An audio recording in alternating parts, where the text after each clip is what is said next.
শিক্ষার্থীরা কেমন আছো তোমরা? আশা করি ভালো আছো। আজকে আমরা পরিবেশ রসায়নের চতুর্থ ক্লাস শুরু করব। এর আগে তোমরা তিনটা ক্লাস করেছো। চতুর্থ ক্লাসে আমরা পড়ব গ্রাহামের ব্যাপনের সূত্র। গ্রাহামের ব্যাপনের সূত্র হলো স্থির তাপমাত্রায় ও চাপে কোনো গ্যাসের ব্যাপনের হার উক্ত গ্যাসের ঘনত্বের বর্গমূলের ব্যস্তানুপাতিক। তার মানে কি? ধরো এই একটা পাত্রে গ্যাস আছে আর এই একটা পাত্রে গ্যাস আছে। এই দুইটা পাত্রের মধ্যে এই পাত্রের গ্যাসের ঘনত্ব বেশি, এই পাত্রের গ্যাসের ঘনত্ব কম। যে পাত্রের গ্যাসের ঘনত্ব বেশি সেই পাত্র থেকে গ্যাস নির্গত হবে কম, তার মানে ব্যাপনের হার কম হবে। এই ক্ষেত্রে ব্যাপনের হার কম,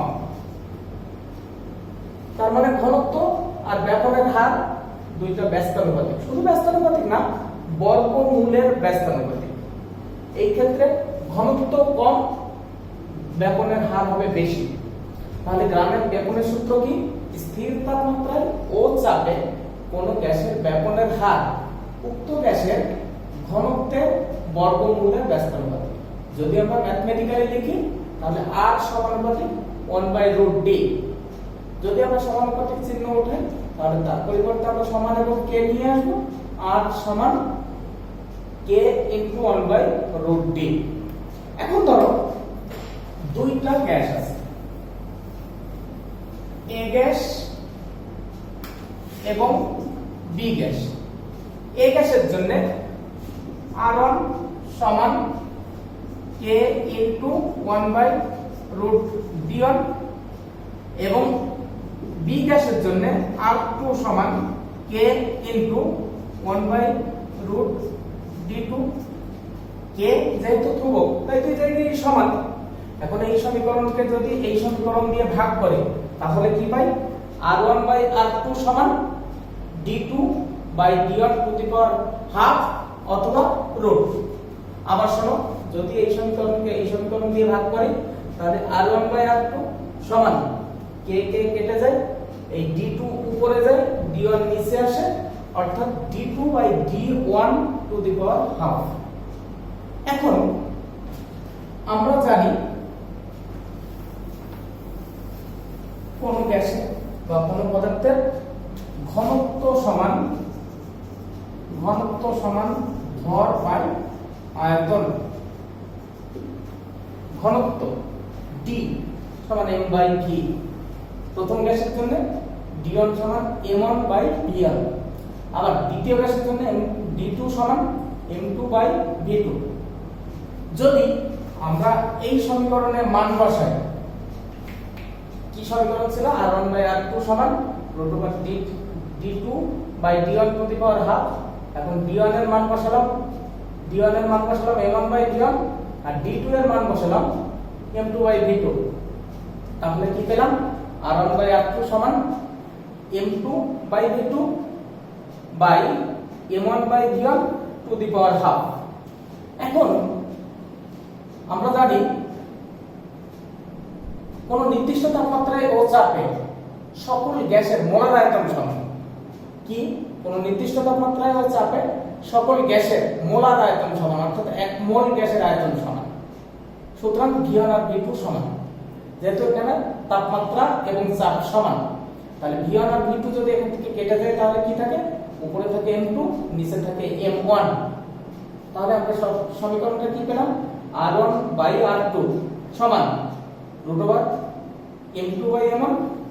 R1/R2 সমান এভাবে লিখতে পারো m2/m1 অথবা ½ দিতে পারো, তোমাদের যেটা পছন্দ সেটা করো।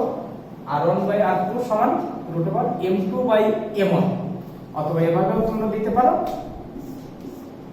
½ একই কথা। এখন এই সূত্রে আমরা একটা ম্যাথ করি। দেওয়া আছে প্রথম পাত্র অর্থাৎ A গ্যাসের ভর কোশ্চেন ভর দেওয়া আছে আয়তন দেওয়া আছে, এটা দেওয়া আছে, তাপমাত্রা দেওয়া আছে, চাপ দেওয়া আছে, তাপমাত্রা দেওয়া আছে, আর বি গ্যাসেরও এই তথ্য দেওয়া আছে। বলা হয়েছে উদ্দীপকে কোন গ্যাসের ব্যাপনের হার বেশি হবে। এটা খুব গুরুত্বপূর্ণ একটা প্রশ্ন। প্রথমে তোমরা যেটা করবে সেটা হলো এ গ্যাসের জন্য, এ গ্যাসের জন্য পিভি সমান W/mRT। এই ক্ষেত্রে তোমরা জানো যে আর এর 0.082 litre atmosphere per kelvin per mole এই মানটা ব্যবহার করতে বলেছিলাম। আর এই মান যদি ব্যবহার করো তাহলে পি কে অবশ্যই অ্যাটমসফিয়ারে নিতে হবে, ভি কে লিটারে নিতে হবে। পি সমান কত আছে? 755 মিলিমিটার এইচজি, 55 মিলিমিটার এইচজি। তোমরা কি করবে, এটাকে 755/760 সমান এই মানটা অ্যাটমসফিয়ার। এবার কি ভি সমান 2000 সেন্টিমিটার কিউব সমান 2 লিটার, টি সমান 298 কেলভিন, এম, ডব্লিউ সমান 1.36 গ্রাম, এম বের করবে, বা এম সমান এখান থেকে এম এর মান হিসেব করবে। বি গ্যাসের জন্য, বি গ্যাসের জন্য ঠিক একইভাবে M2 বের করবে, M2 বের করবে। এবার দেখবে ধরো এই মানটা আমি ধরলাম 41 আর এই মানটা আসলো 36.4। তাহলে এই গ্যাসের জন্য একরকম মান আসবে, এই মানটা কত আসে সেটা তুমি হিসাব করে দেখবে। বি গ্যাসের জন্য যে মানটা আসবে সেটাও তুমি হিসাব করে দেখবে। এবার এই মান দুইটা বের করার পর লিখবে কি, গ্রাহামের ব্যাপনের সূত্র থেকে আমরা জানি R1/R2 সমান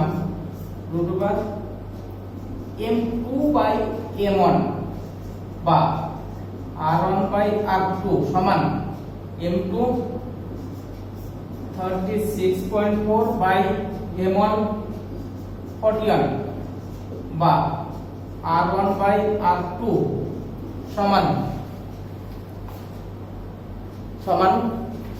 এখানে একটা মান আসবে ধরো 0.91 বা এই মানটা কত আসবে তোমরা কিন্তু ক্যালকুলেশন করে তারপরে হিসাব করবে, বা R1/R2 সমান 0.91/1 বা R1:R2 সমান 0.91:1। এখন তুমি দেখো R1 যদি এটা হয় R2 তখন 1, তাহলে কোনটা বড়, R1 বড় নাকি R2 বড়? তুমি নিশ্চয়ই বলবে R2 বড়। সুতরাং R2 is greater than R1। সুতরাং বি গ্যাসের ব্যাপনের হার বেশি হবে। তাহলে তুমি প্রথমে কি করবে, পিভি সমান W/mRT এই সমীকরণ দিয়ে প্রথম গ্যাসের আণবিক ভর বের করবে, তারপরে ওই একই সূত্র দিয়ে দ্বিতীয় গ্যাসের আণবিক ভর বের করবে।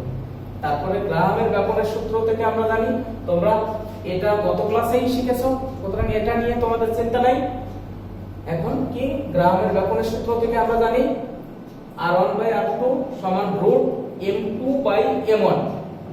এখন কি R1/R2 সমান এখানে m1 এর যে মানটা পাবে সেটা বসাবে, m1 এর মান বসাবে, m2 এর মান বসাবে, ক্যালকুলেশন করে এবার কি করবে r1 বাই r2 সমান যেটা পেলে তুমি হিসাব করে বাই 1।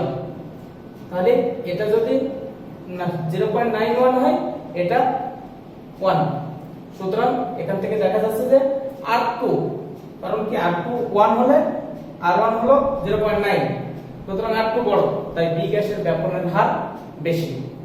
নিশ্চয়ই বুঝতে পেরেছো। এবার আমরা পরের অঙ্কে যাই। দেওয়া আছে 2.0 লিটার 1.36 গ্রাম 750 মিলিমিটার পার চাপ, দুটারই তাপমাত্রা আছে 25 ডিগ্রি সেলসিয়াস, 0.1 ডেসিমিটার কিউব, 2.21 গ্রাম 150 কিলো প্যাসকেল, এটা বি গ্যাস। বলা আছে কোন গ্যাস অধিক হারে নিঃসৃত হবে, তার মানে কোন গ্যাসের ব্যাপনের হার বেশি। একই কথা, একই ভাবে তোমরা উত্তরটা করে ফেলবে। তোমরা দেখতেই পাচ্ছ এই অঙ্কটা বারবার বোর্ডে এসেছে, নিশ্চয়ই তোমরা এটা পারবে। এটা আয়তন দেওয়া আছে, ভর দেওয়া আছে, চাপ দেওয়া আছে, তাপমাত্রাও দেওয়া আছে, ওটারও সব তথ্য দেওয়া আছে। প্রথমে তুমি এ গ্যাসের জন্য আণবিক ভর বের করবে, তারপরে বি গ্যাসের জন্য আণবিক ভর বের করবে, তারপরে এখান থেকে ঠিক একই ভাবে কোন গ্যাসের ব্যাপনের হার বেশি হবে সেটা তুমি বের করবে। আরেকটা দেখি, বলা আছে এ গ্যাস, তার সব তথ্য এখানে দেওয়া আছে, বি গ্যাস সব তথ্য এখানে দেওয়া আছে।